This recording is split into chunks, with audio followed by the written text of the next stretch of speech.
1 2 3 4 5 69.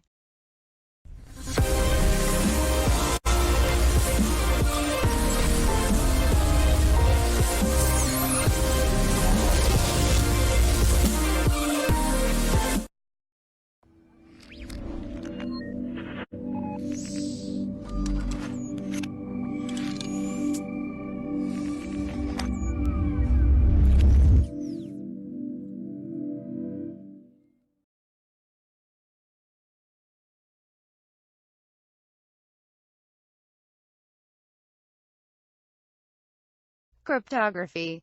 We can all agree that cryptography is important for everyone these days. It's used everywhere. A person can't even download any CP without it anymore. Other applications are ATM cards, computer passwords, and electronic commerce. But before I tell you more, I have to set the mood. I love you back. Oh, goodness. Oh, there we go. Now back to the point. Basically, the main idea of cryptography is that we have two guys, or girls, or middle genders. Never discriminate, mate. And these two people want to communicate. But the catch is they want to be sure no one else can see what they're telling each other. The first way they can achieve this is by symmetric encryption. Fun fact. Symmetric encryption was the only publicly known way of encryption up until 1976. How does this encryption work, you might ask? For the explanation I will require the image from 2 slides ago. Thank you, Jesus. Now as you can see here, the first person in this case is Bob, and the second person is Alice. And Bob here wants to send a message to Alice, and to do so he encrypts the message with a key that only he and Alice knows. Then Alice can use the same key to once again decrypt the message. An example of this type of encryption is the Caesar cipher. In the cipher, each letter gets shifted by a fixed number of places down the alphabet. For an example, we'll pick a key of 1.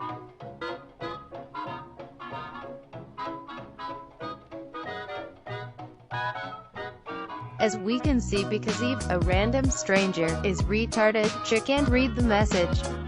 But Alice, who knows the key, can once again get the original text.